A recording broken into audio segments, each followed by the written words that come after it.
my name is Tatiana and you're watching YouTube channel You Can. Today is July 21st, 2023 and today's video is about, you guessed it, Echinacea. Look at these beautiful flowers.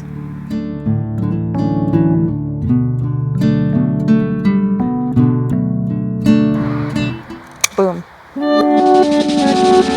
I like to use my kitchen Cutco shears. This is not a sponsored video, but I love Cutco. And what I'm doing is I'm just snipping them off of the stem as close to the flower as possible. Now, Echinacea flowers are mostly known for their immune boosting properties and for their antiviral properties, anti-inflammatory properties. And that's why I have this huge patch growing here, because we use them in teas in the winter for prophylactic purposes.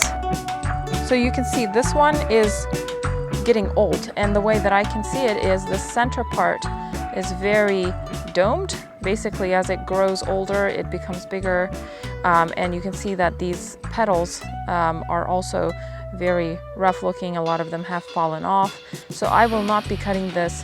This will actually stay and go to seed, and there will be many Echinacea plants everywhere. But this one here is perfect for picking. Do you see the top, the center part is flat, and the petals look wonderful. So I will cut this one and I will put that in my bowl.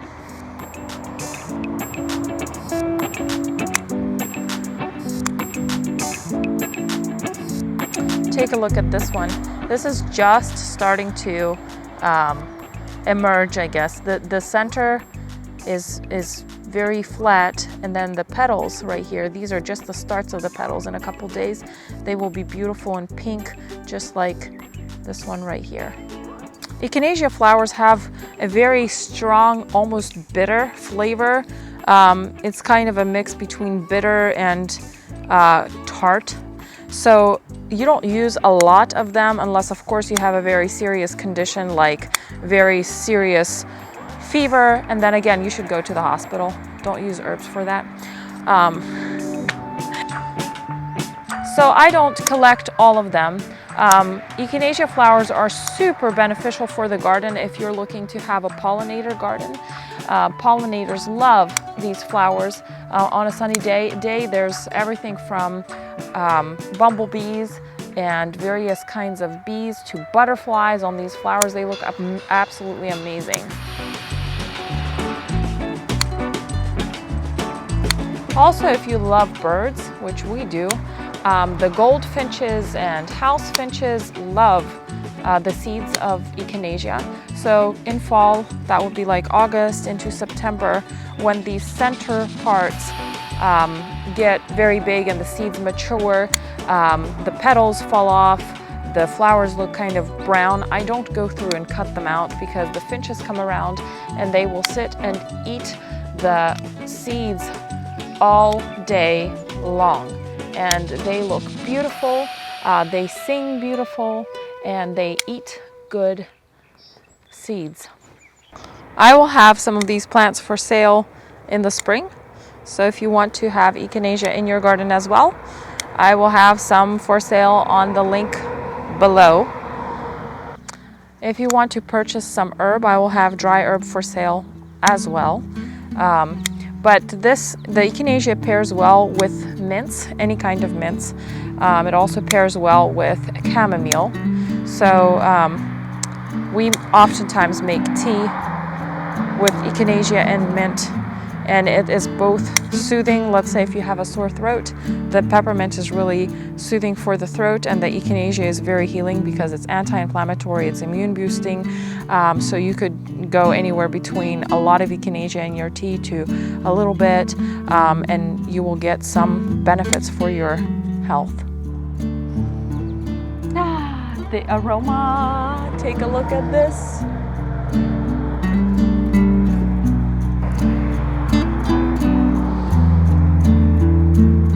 I guess I would describe the smell as, I don't even know how to describe it. I sniffed all of the smell out of that one. It smells like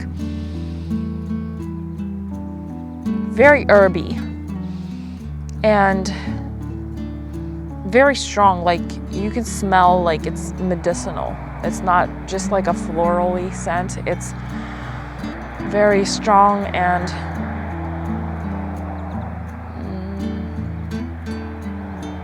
pungent, maybe, in a way. It's very good. I don't know how to describe the smell. It smells like Echinacea.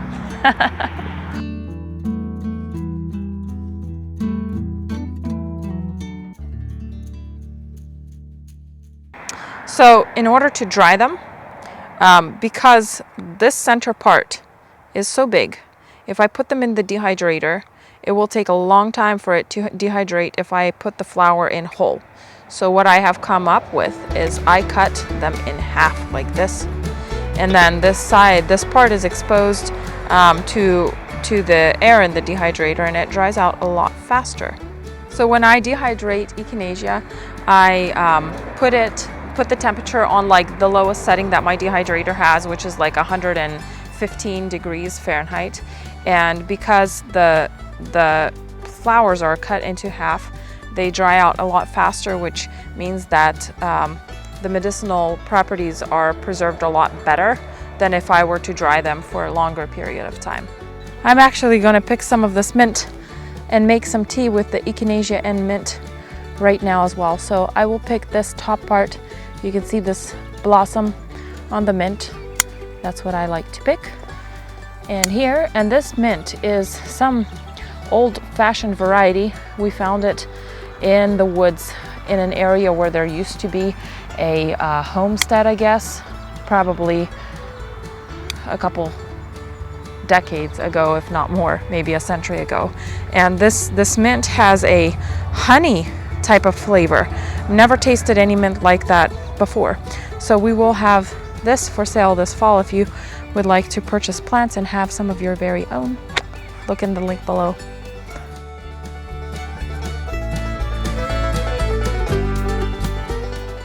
Let's go make some tea.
Have you ever used Echinacea? Drop a comment below. If you liked the video, hit a like and subscribe to our channel for more videos like this.